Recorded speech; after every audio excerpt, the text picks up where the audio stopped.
अरे कैसी हैं आप? तबीयत तो ठीक है? कुछ खाया? दर्द तो नहीं आपको? सुमी? हाँ, मैं आपको सुमी ही बुलाऊंगा। प्यार और दोस्ती में ये छोटे छोटे नाम ही तो अच्छे लगते हैं। अचानक से यूं ही याद आ गए मन को गुदगुदाते ये मीठे से देखभाल भरे अनुपम के शब्द। इस एक फोन कॉल ने जैसे सुरभि के जीवन को एक नई दिशा दे दी थी। नई उमंग, जीने की चाह, स्वयं को अब शीशे में निहारना फिर से मन को भाने लगा था। अब हर रोज एक नियत समय पर वो उस फोन कॉल का इंतजार करती। अनु और सुमी, हाँ, यही बोलते थे दोनों एक दूसरे को। और अक्सर उनकी बातें होती मानो वो कहती, टूटी शाख पर फूल नहीं आते। वो कहता, खिलखिला के देखो फूल खिलते हैं। वो कहती, तुम पहले नहीं हो। वो मुस्कुरा देता। उस मुस्कान में उसने जाने कब पढ़ा कि वो उसका अंतिम होना चाहता है।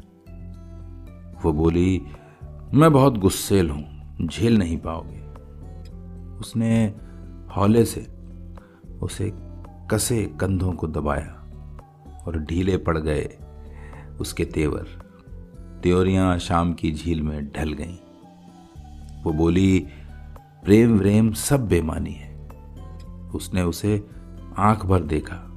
देखते देखते दो जोड़ी आंखों के बीच मायनों के पुल बनते चले गए। वो बोली, तुम सहन नहीं होते, चले जाओ। वो चुपचाप थमा रहा। उसने गले लगाया और शर्ट का बायां छोर देर तक भीगता रहा। तब लगा कि साथी को धैर्यपूर्वक सुन लेना प्रेम में सबसे सुंदर क्रिया है।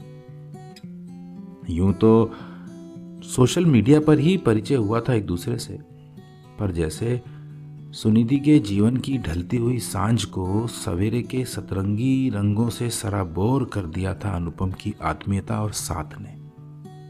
न जाने कितनी परीक्षाएं लेने के बाद सुगंधा ने अपना फोन नंबर दिया था किसी अनजान व्यक्ति को। न जाने कितने संशय और आशंकाओं से घिरा हुआ था सुगंधा का मन, पर उसके लिए तो अनुपम जैसे डूबते को तिनके का सहारा, और जैसे बस किसी बेहद अपने के होने का एहसास। मैंने आज तक किसी अनजान व्यक्ति से फोन पर बात नहीं की है।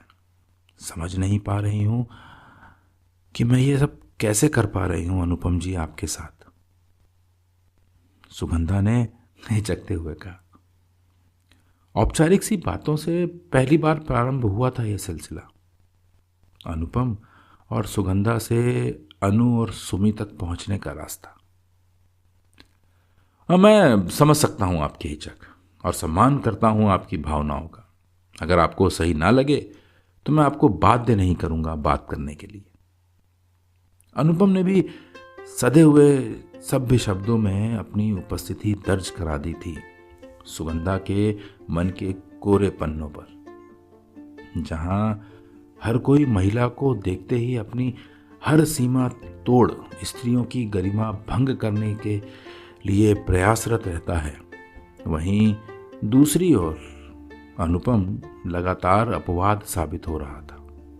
तो बस तभी से सुगंधा के मन के कैनवास पर अपनेपन के रंग उभर आए थे और वो हर रोज उसके एक फोन कॉल का इंतजार करती। जिंदगी हौले हौले मुस्कुराने लगी हो, जैसे पेड़ों में नई कौपले निकलकर बसंत के आने का आह्वान कर रही थी। सूने बंजर रेगिस्तान पर हरियाली सी दिखाई दे रही थी। उसी दिशा में बहती हुई गर्म हवाएं यकायक शीतलता का एहसास करा रही थी। यूं तो सब कुछ था सुरभि के पास, पर बस वो अपना अस्तित्व खो चुकी थी लगभग। रेडियो सेज 89.6 FM पर आपसे रूबरू है शो किस्से जिंदगी के विद नितिन राठौर। किस्से जो हौले से छू जाएं मन के हिस्से।